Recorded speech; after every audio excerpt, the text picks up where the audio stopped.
시편 41편 1절에서 13절 말씀입니다. 제가 읽기 직전에 말씀드린 게 있죠. 시편 총 150편이 있어요. 그런데 5권으로 보통 나눈다. 어디서부터 어디까지는 잘 모르잖아요. 근데 이럴 때 한번 기억을 하는 겁니다. 1편부터 41편, 오늘 이제 마지막으로 하고 내일부터 전도서로 넘어가죠. 그러니까 시편의 제1권을 마무리합니다. 자, 어떤 의미에서 이제 수미상관 1편과 41편이 상관이 있을까요? 첫 번째 1편을 보면 복 있는 사람은 이라고 이야기 나오죠. 그러니까 그게 이제 히브리어로 얘기하면 복이 있도다라는 표현인데, 그게 히브리어로 아슈레라는 표현입니다. 아슈레라는. 복이 있는 사람은, 자, 복이 있다라는 거죠. 두 개의 복이 나와 있습니다. 아슈레. 1절에도 있고 1편 1절에도 있고 2편에도 나옵니다만, 아무튼 1편이 복 있는 사람은 이라고 시작이 되고, 오늘 41편에 복이 있도다. 근데 한국어 번역은 가난한 자에 관한 이야기가 먼저 나오는 것 같지만 뒤에 나오죠. 복이 있으며, 그게 히브리어로 아슈레입니다. 그러니까 시편 1편이 악으로부터 떠나고 여호와의 말씀을 묵상하는 것이 복이라고 선언했다면, 41편 오늘 본문은 무엇을 복이라고 이야기하나요? 1절 다시 한번 읽어보겠습니다. 이 메시지는 사실 구약 성경 전편에 나와 있죠. 레위기 19장 10절에도 보면 내 포도원의 열매를 다 따라 따지 말라. 내 포도원에 떨어진 열매도 주어라. 줍지 말라.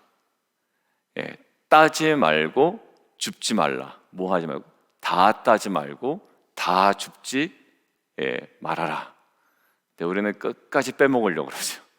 다 줍고 다 땁니다. 그런데 그 19장이 어떤 메시지로 시작되나요? 레위기 19장 1절, 여호와께서 모세에게 말씀하여 이르시되 너희는 뭐 하라고요? 성실하라? 차분해라? 아니요, 너희는 뭐 하라? 레위기의 핵심, 거룩하라 라는 거예요. 그런데 이 거룩이라고 하면 거룩한 어떤 모습일 것 같지 않습니까? 근데 레위기에서의 거룩은 관계 속에서의 거룩이에요. 어떤 관계를 끊고 어디 수도원에 들어간다고 거룩해지는 것이 아닙니다. 절대 그런 것이 아니에요. 내가 상대를 압도할 만한 거룩한 표정이나 거룩한 목소리나 거룩한 어떤 행동을 한다고 그런 게 아니라, 지금 이게 뭘까요? 관계 속에서의 거룩이에요. 하나님과의 관계 속에서 너희가 화목제물을 여호와께 드릴 때 기쁘게 받으시게 드리도록 제물을 드리는 날과 이튿날에 먹고 셋째 날에 남았거든 불사르라. 그 하나님과의 관계 속에서 그것을 먹는 자는 성물을 더럽히고 죄를 담당하되 끊어지리라. 어떤 제사에 관한 내용도 있다가 갑자기 6절부터 뭐냐면 밤 모퉁이까지 다 거두지 말고 내 떨어진 이삭도 줍지 말고 포도원 열매 다 따르지 말고 내 포도원에 떨어진 열매도 줍지 말고 가난한 사람과 거류민을 위하여 내버려두라. 나는 너의 하나님 여호와이니라. 그 거룩에 대한 이야기를 하고 있는데 관계를 이야기하고 있죠. 오늘 보십시오. 복에 대한 이야기를 하고 있으면 뭔가 여러분들 복 그러면 어떤 복이 떠오르나요? 일단 물질적인 복도 떠오르실 것이고, 내가 원하는 것들 이루는 것이 복이라고 생각할 때가 사실 제일 많죠. 내가 원하는 것을 이루는 것. 근데 오늘 이 복은요, 우리가 먼저 감당해야 되는 복이에요. 가난한 자를 보살피는 자에게 복이 있다. 왜? 하나님은 항상 그러신 분이거든요. 레위기 19장에 뭐라고요? 내가 거룩하니 너희가 거룩하라.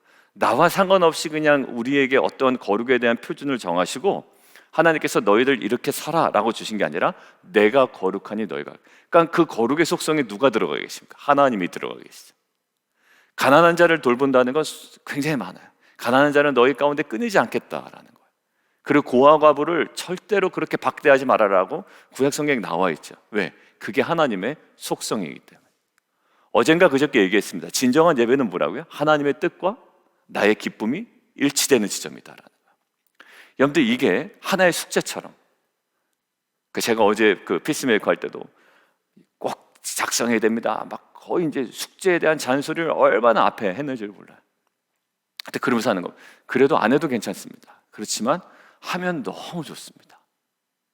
뭐냐면 제가 숙제를 안 냈거든요, 예전에 그 교육을 받을 때.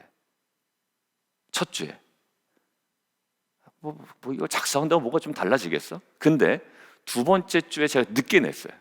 근데 작성하면서 왜 이렇게 그 목사님이 강조를 하시는지를 알겠더라고요. 그때서야 좀 더 생각을 해보게 되고요, 내가 무엇을 놓치고 있는지를 그때서야 발견을 해 나가는 거예요. 아무리 막 강의를 열심히 집중해서 들을 때도 몰랐던 거를 내가 내 사례를 가지고 정리하다 보니까 이제 그때 정리가 돼요. 하나님께서 우리에게 복 받는 비결을 알려주시려고 얘기했을까요? 야, 이렇게 하면 너 복 받을 수 있다, 가난한 자를 좀 도와봐라, 이게 아니라 하나님의 복은요, 그를 통해서 흘러내려가는 거예요. 누구에게? 가난한 자에게 흘러내려가고, 하나님께서 워낙 관심 갖고 있는 그 영혼들에게. 여러분들, 선교와 전도는 왜 해야 됩니까? 선교와 전도하는 교회가 부흥하니까 해야 됩니까?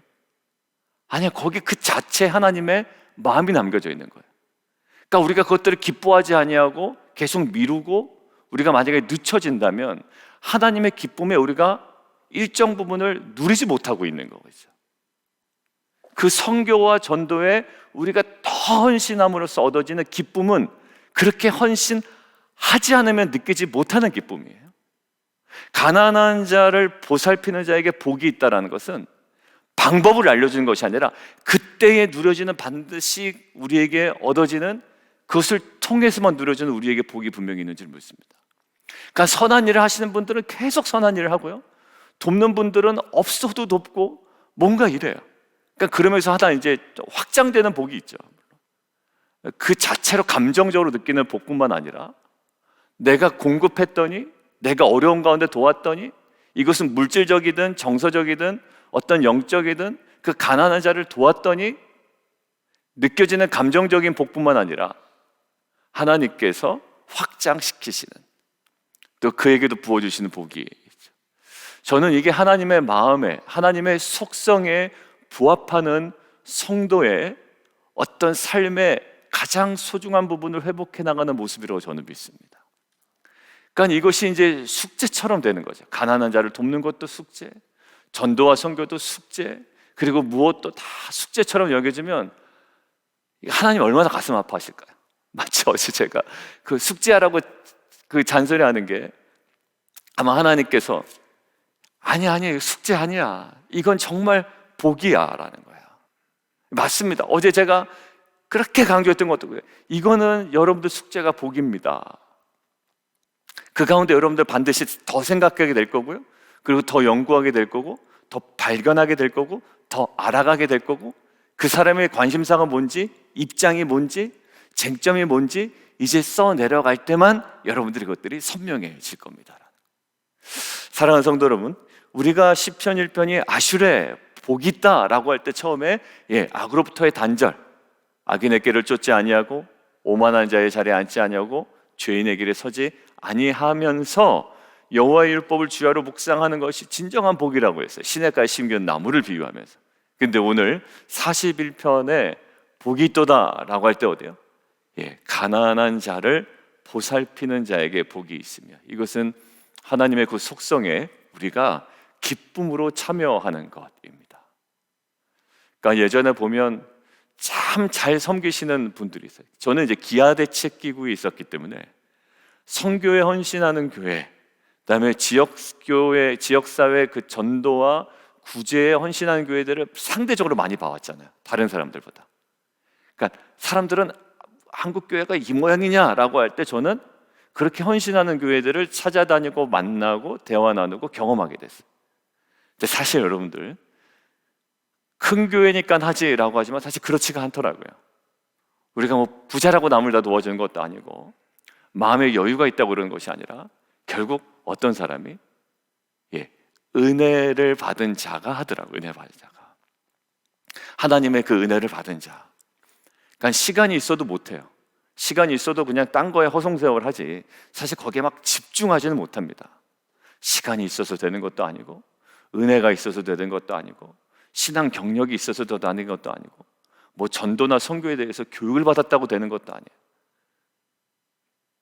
정말 은혜 받은 자가, 하나님의 속성을 아는 자가 하나님의 그 속성에 내가 온전히 함께 참여해 나가는 거죠.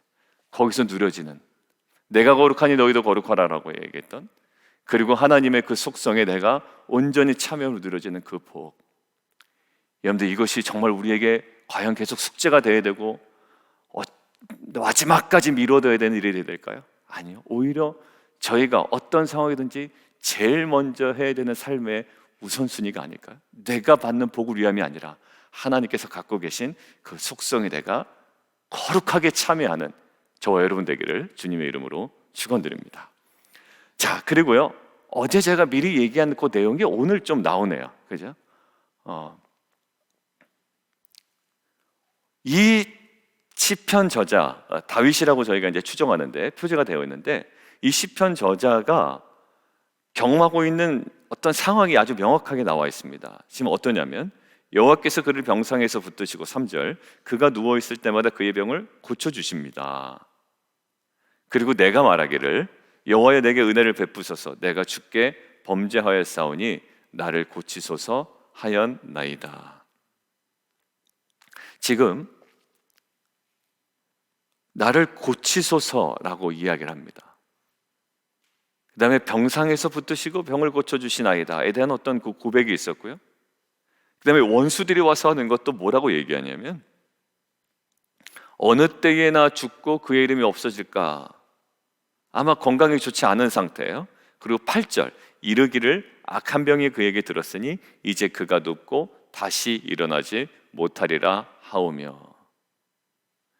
그 질병에 걸린 자에 대해서 어떻게 얘기합니까? 원수들은 언제나 죽을까, 언제나 죽을까 이야기하고 있어요. 질병에 걸린 자는 반대로 얘기하면 어떤 상태입니까? 육체적으로 가난한 자이죠. 근데 악인의 속성이 아까 1절과 대비되는 모습이 나온단 말이에요. 여러분들, 우리 주변에 가난한 자들은 참 많습니다. 건강으로 가난한 자들이 있고요, 갑작스럽게 지금 우리 성도님 중에서도 갑작스럽게 건강의 문제로 입원하시고, 오늘 현주 집사님도 이제 그 11시에 의사 미팅을 하신다고 그러더라고요. 육체적으로 아니면 경제적으로 또 정서적으로 관계적으로. 근데 이 가난한 자에 대한 악인의 태도는 뭐냐면, 다시 일어나지 못하리라, 언제나 죽을고, 그 다음에 나를 보러 와서는 6절, 병문안 왔겠죠? 근데 와서는 거짓을 말하고 중심에 악을 쌓았다가 나가서는 이를 막 선포합니다. 그러니까 선한 것이 선포되는 것이 아니라 악한 것이 그에게 계속 나와요. 여러분들, 이 악인과 선인, 복 있는 자와 악인과의 모든 모습 속에 뭐예요? 하나님과의 관계도 가기 전에 어떠한 모습이냐면, 그 주변, 그 가난한 자에 대한 이 태도와 관계 속에서 드러나는 모습이 우리 가운데 있어요. 그러니까 정말로 거룩하고 하나님의 복을 누리는 것은 뭐 하나님께 조금 뭐 잘 보여서 기도를 열심히 해서가 아니라, 결국 이 복이, 그리고 복이 아닌 것이 어디서 드러나는가요? 그 관계 속에서 드러나는 거예요. 그러니까 이게 극도로 가면 사회복음주의자들이 되는 거죠. 야, 우리가 그들을 돌봐야 되지 않냐? 맞습니다. 복음은 돌보는 거예요. 그들을 돌보는 거예요. 나 구원받았다고, 너 믿지 않는다고 호통치는 것이 아니라 그들을 돌봐야죠. 마치 악인의 모습이 우리가 아닌 것 같지만, 우리는 믿지 않는 자를 향하여 가끔 이런 태도를 취할 때가 있습니다. 우리 스스로 이것들을 이기지 못해요. 그런데 결국 관계 속에 하나님의 속성은 드러나게 마련이에요. 어느 분의 기도 중에 사랑과 돌봄과 배려와 용납과 용서가 우리 배우자에게 있기를 원합니다 라고 기도 제목을 보내주신 분이 있어요. 그렇다 봅니까? 혼자 어디에 가서 도 닦는다고 되는 게 아니라 관계 속에서 나타나는 거잖아요. 이 사람의 신앙이 어디서 나타납니까? 지금 악인의 신앙이 어디서 나타나며 복받는 자의 신앙이 어디서 나타나요? 관계 속에서 나타나요. 섬기고 돌보고, 반대편에서는 오히려 악을 말하고 거짓을 말하고 오히려 쌓았다가 나가서 막 선포하고 설파하고 다닙니다. 여러분들, 오늘 저와 여러분이 주변의 그 관계 속에서의 우리의 삶을 다시 한번 진단하고 하나님의 그 속성이 어떠한 것인지를 깨달아 하나님께서 원하시고 하나님이 갖고 계신 그 거룩한 속성에 우리가 함께 참여해 나가는 저와 여러분 되기를 주님의 이름으로 축원드립니다. 그리고 오늘 다윗이라고 추정되는 이 시편의 저자는 질병 가운데 있잖아요. 근데 주님, 고쳐주십시오 라고 이야기합니다. 나를 고치소서. 그런데 어제도 우리가 묵상한 거지만 어제 중심적인 게 두 가지가 있었죠. 12절에 수많은 재앙과 나의 죄악이었습니다. 근데 나의 죄악에 대해서 언급이 안 돼, 뒤에는. 오히려 수많은 재앙을 일으키는 사람들을 이렇게 다뤄주십시오라는 내용만 있습니다. 근데 어제 제가 말씀드릴 때 그 수많은 재앙의 원인이 혹시나 나의 죄와 연관이 있지 않은지, 나의 죄로 인함이 아닌지를 끊임없이 내 스스로 견지하는 것은 나의 신앙에 도움이 됩니다라고 이야기를 했습니다. 남을 지적할 때 그런 식으로 하는 것은 상당히 조심해야 되고 지양해야 됩니다. 하지 않는 게 더욱더 좋죠. 아파 죽고 있는 사람한테 너 죄진 거 없냐? 그게 욥의 친구들 아니었습니까? 욥의 친구들 완전 더 밥맛 떨어지게 말이죠. 지금 아파 죽겠는데 와서 너 혹시 죄진 거 있는가 봐라. 이것은요, 오늘, 그런데 다윗은 그 관점을 스스로 견지하고 있단 말이에요. 근데 오늘도 마찬가지입니다. 병을 고쳐주십시오. 나를 고쳐주십시오. 그런데 4절에 뭐라고 나와 있죠? 내가 말하기를 여호와여 내게 은혜를 베푸소서. 내가 주께 범죄하였사오니 나를 고치소서. 그런데 그 뒤에 보면 내가 그 특정한 범죄를 저질렀다라는 어떤 그 현상이 보이지가 않아요. 그 구체적인 고백이 보이지 않습니다. 어제도 마찬가지고 오늘도 마찬가지고 은혜를 구하는 자의 모습이에요. 자, 10절 한번 볼까요? 여호와여 내게 은혜를 베푸십시오. 자, 근데 아까 4절 여호와여 내게 은혜를 베푸십시오. 4절에 있는 은혜를 베푸십시오, 10절에 은혜를 베푸십시오. 은혜를 강구하는 그 다윗에게 그 스스로 안에 있는 마음의 고백이 있습니다. 혹여나 내가 주께 범죄한 것은 없는지 스스로 견지해 나가는 것. 이것은 왜 그럴까요? 기독교를 뻔뻔하지 않게 만듭니다. 기독교를 뻔뻔하게 만드는 게 이 구원의 논리가 오히려 뻔뻔하게 만들거든요. 과거의 죄, 현재의 죄, 미래의 죄 다 구원받았다. 내가 앞으로 어떻게 살는지 나는 구원받았다. 이것이 기독교인으로 하여금 뻔뻔하게 살도록 하고 오히려 어떻게? 하나님의 은혜를, 유다서에 뭐라고 나와 있던가요? 하나님의 은혜를 무엇으로 바꿨다? 방탕한 것으로 바꿨다라는 거잖아요. 근데 시편의 저자는요 항상 이것이 견지가 됩니다. 은혜를 방탕한 것으로 바꾸지 않아요. 뻔뻔해지지 않아요. 항상 주 앞에 온전한 영적 거리감을 가지고 나아가는 다윗의 모습이에요. 우리의 기도가 뭐 맡겨놓은 것처럼 하나님께 막 청구하듯이 그냥 아뢰는 기도가 아니라 이 관점이, 그래서 욥기를 다시 한번 생각해 보니까 욥의 그 앞부분에 어떤 내용이 나와 있나요? 욥이 자녀들을 위하여 날마다 무엇을 들었다? 번제를 들었대요. 근데 왜 번제를 들었다고 욥기에 나옵니까? 혹여나 자기가 생각하지 못하는 죄를 짓지 않을까 싶어서 욥이 매일마다 번제를 드렸다라는 거예요. 여러분, 이것이 너무 유단 떠는 겁니까? 아니죠. 지금 어찌 보면 구체적으로 드러낼 만한 죄과가 없는 것 같아요. 내가 이것에 대해서 너무나도 잘못했습니다라는 것이 어제도 없었고 오늘도 없었어요. 근데 지금 당하고 있는 건 병상에서 원수들로부터의 어떻게 보면 관계의 어려움에 있는 상황인데, 그리고 병중에 있는 이 다윗이 이야기합니다. 나를 고치소서, 은혜를 베푸소서. 근데 내가 주께 범죄하여 싸우니. 이러한 우리의 그 실존적 고백이죠. 전적으로 타락한 우리가 느낄 수밖에 없는 실존적 고백. 그러나 이 고백을 덮는 무엇? 하나님의 그 은혜. 이 균형이 정말 하나님의 그 은혜와 그 사역 안에 우리 안에 균형 있게 또 겸손하게 날마다 견지되어지는 귀한 은혜가 있기를 원합니다. 너무 죄 때문에 주눅 들어서도 안 되고요. 그렇다고 해서 나는 완전히 프리 해방되었다, 과거 미래 뭐 현재 이거 다 아니에요. 어떤 조직 신학의 어떤 그 한 단면을 가지고 나와서 뭘 그렇게 사느냐라고 이야기하는 것도 사실 우리에게는 무리가 있고요. 항상 우리의 전적으로 타락한 우리의 실존을 고백함과 동시에 오히려 그 모든 것들을 덮고도 남을 만한 하나님의 은혜를 우리가 그 하나님의 속성에 근거하여 구하며 또 누리고 경험해 나가는, 그래서 오늘 이 고백처럼 병을 고쳐주십시오, 나를 고치소서, 그래야 그 하나님의 행하심, 그 회복의 귀한 열매를 맛보아 경험하는 저와 여러분 되기를 주님의 이름으로 축원드립니다. 13절만 읽고 마치겠습니다. 13절 시작. 이스라엘의 하나님 여호와를 영원부터 영원까지 송축할지로다. 아멘, 아멘. 예. 이 감사와 감격과 찬양과 예배가 저와 여러분에게 회복되는 귀한 하루 되기를 주님의 이름으로 축원드립니다. 우리 함께 기도하며 나아가도록 하겠습니다.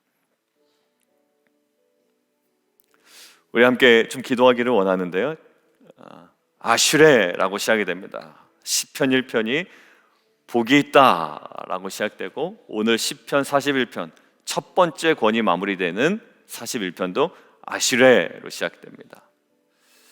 악인의 길을 쫓지 아니하고 여러 가지 그 죄악에서 떠난 다음에 말씀을 주야로 묵상하는 자에게 있는 복이에요. 오늘은 가난한 자를 보살피는 자에게 아슈레 복이 있으며 재앙의 날에 여호와께서 그를 건지시리로다.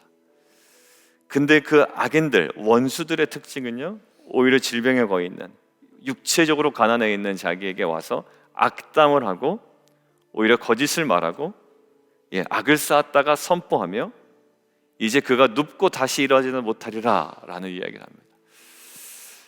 이것은 단순히 복받는 비결을 우리에게 말씀해 주신 것이 아니라고 아까 이야기했습니다.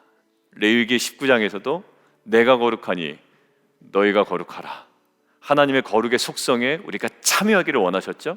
근데 거룩하라라고 그 뒷면에 나오는 것이 뭐냐면 다 줍지 마라, 다 따지 말아라, 가난한 사람과 거류민을 위하여 내버려두라, 나는 너희 하나님이라.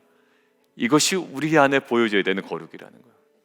뭐 거룩한 표정을 짓는다고 거룩해지는 것이 아니라, 내 신앙의 어떤 경영이 나를 거룩하게 만드는 것이 아니라 하나님의 속성에 근거하여 관계 속에서 드러나는 것이 거룩이에요. 그러니까 정말 어떻게 보면 폼 잡고 있는 게 거룩이 아니라 어떻게 주변에 있는 사람들 간단하게 뭐 먹이고 뭐 입히고 대접하고 섬기고, 특별히 그런 분들이 참 많죠, 저희 공동체에.